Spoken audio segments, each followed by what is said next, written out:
Welcome to the 6th episode of this video essay, actually the first part of it.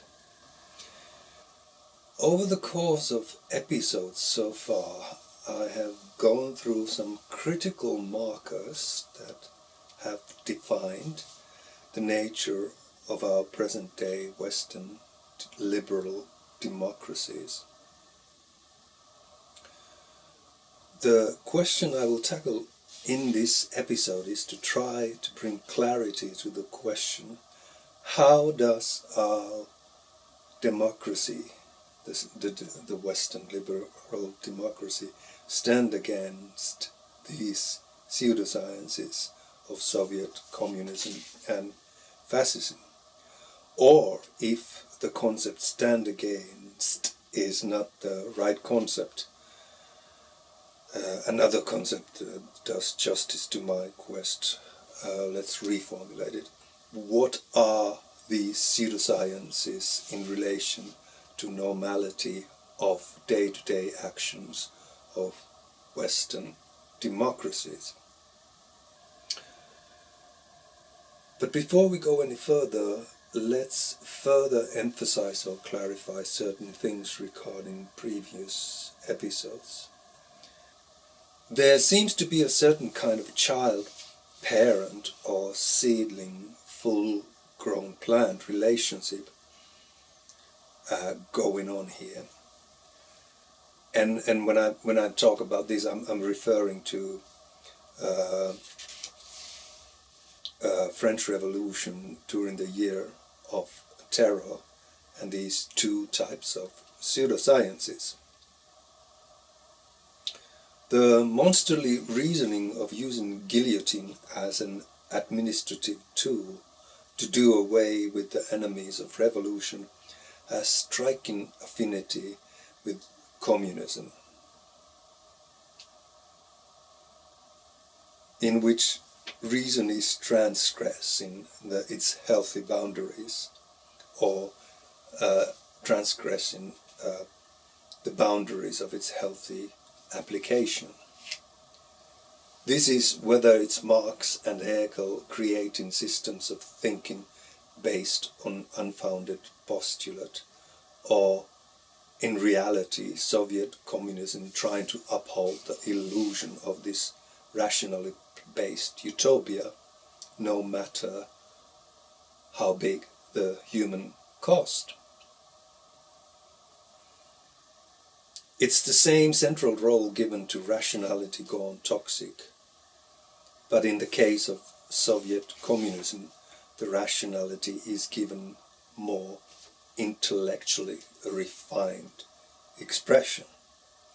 The same applies to fascism with regard to the events during the French Revolution. Fascism relates very much to the paranoid collective sentiments of the general population during and before the Year of Reign of Terror.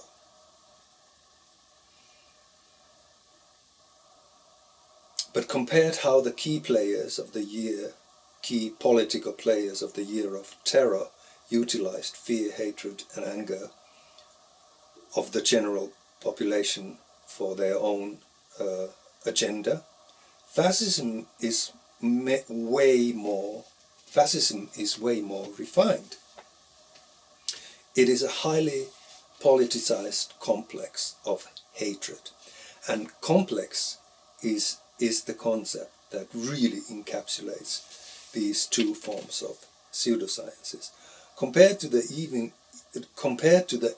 events during French Revolution, both as political phenomena are complexes. They just work on different levels of attunement. The whole body of work by Karl Marx can be seen as an intellectually persuasive proposition, whereas Adolf Hitler's Mein Kampf, if it showcases anything, it just showcases how severely disturbed emotional life can be utilized to to be able to create political provocation. Now, moving to the question, how does the reality of these two pseudosciences fare against the everyday workings of our present-day democracies? I think the right thing to do here is to start with another metaphor, because I believe that using this metaphor will lead to a situation where we can have two distinct approaches to this issue. In one of the previous episodes I used the metaphor triangle-based pyramid. This use of metaphor was to highlight that forces at work during the Year of Terror, during the French Revolution, could be seen as to a large degree unchecked or not controlled fourth angle in the triangle-based pyramid of legislative, judicial and executive. So what the conclusion I came to is that we all know these three different branches. They form the triangle that we know. But there is a fourth angle which makes the triangle into pyramid, and that are these unchecked, semi-unconscious forces. Unchecked and unconscious forces. Let's play with this metaphor of a triangle-based pyramid once again. But in this time we imagine that the triangle-based pyramid is actually a prism. Over the course of these episodes I have talked about Enlightenment ideas behind French Revolution as a set of basic ideas which have informed and inspired so much also of present-day democracies. Now what I want you all to imagine is that the daylight that pierces through the surface of this prism is the light of the Enlightenment era. This white daylight also includes anti-democratic forms of meaning structures which we normally tend to either to forget or not to recognize. And if you focus the same kind of metaphoric imagination, the wavelengths of light that appear from the opposite surface of this prism, a metaphoric prism, your eye interprets these things as colors. This is the visible range of the essence of this enlightenment light. But we can just start thinking about the known fact that right outside the range of our eye's ability to see a visible range of wavelengths, which means the colors of different colored lights, there exists also ultraviolet and infrared. Here these anti-democratic political forms appear as something that falls outside the scope of normal visibility. So fascism and communism are the ultraviolet and infrared outside the rainbow colors of parties that work their agendas within the framework of democracy. Well, how do we read this metaphor? How we bring it to a situation when it actually guides us as to what kind of approaches to take into this issue?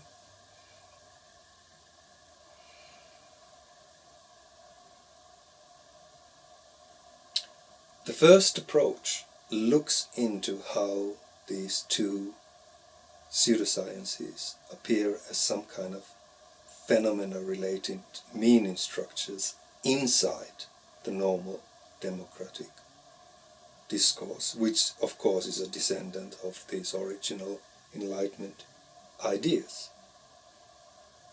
This is the approach of undifferentiated, revealing the implicit, revealing the enemy inside the gates of the city of democracy. The second approach looks at these two as enemies outside the gate of this same city, as something differentiated, as something to name, indicate or point to, as an object. So, if we follow the guideline given by this metaphor, the first approach looks into how these two pseudosciences appear as some kind of phenomena-related meaning structures inside the normal democratic discourse, which, like I said, is a descendant of Enlightenment ideas. This is the approach of undifferentiated, revealing the implicit, revealing, sort of like as a metaphor, revealing the enemy inside the gates of the city of democracies. The second approach looks at these two as enemies outside the gates of the city of democracy, as something differentiated, as something to name, indicate, or to point to, as an object. Let's start with the first approach. All political movements that want to work within the framework of Western liberal democracies have had to demarcate themselves from these two anti-democratic political movements and their respective pseudosciences, as something that stands against undemocratic political movements. This is true, for example, with social democratic parties. Great deal of what makes these parties unique as brands of parties, is the fact that they promote limited socialization of assets, socialism within the framework of modern market economy. This is to offer an alternative to communist ideology or communist pseudoscience.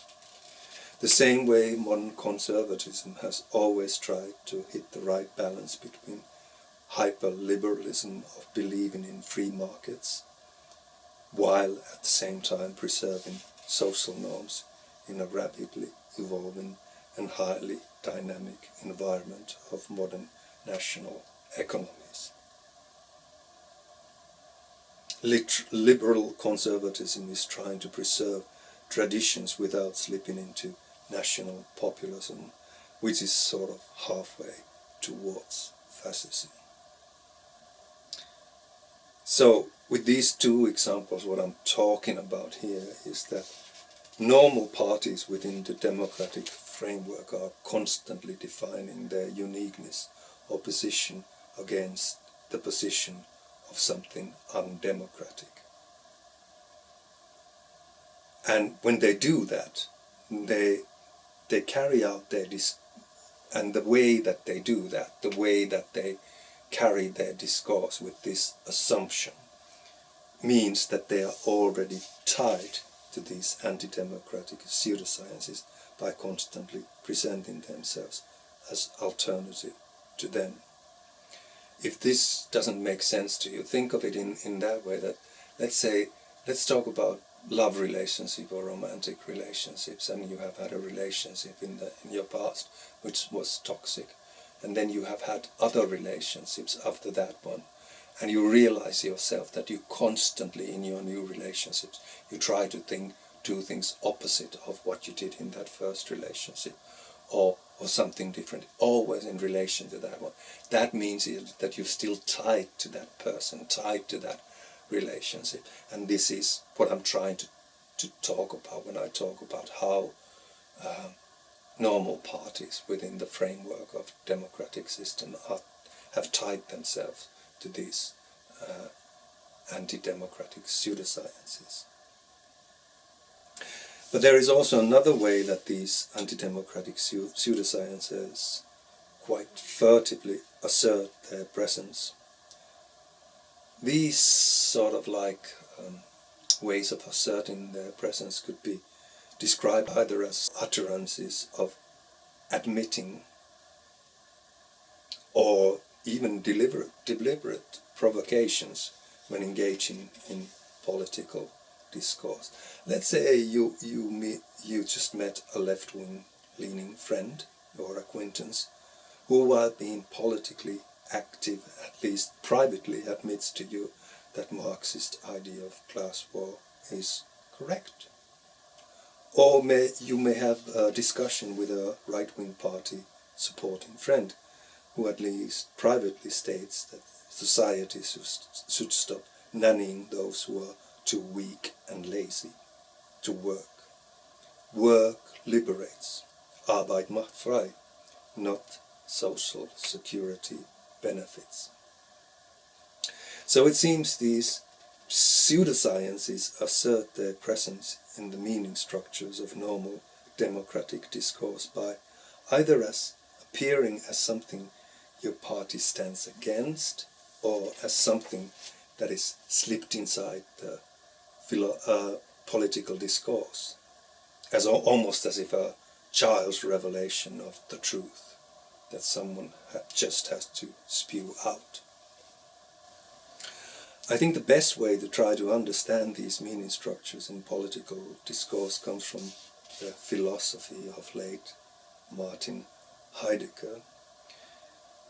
And with this I mean the way that Heidegger understands the phenomenological meaning structure of the Greek concept logos.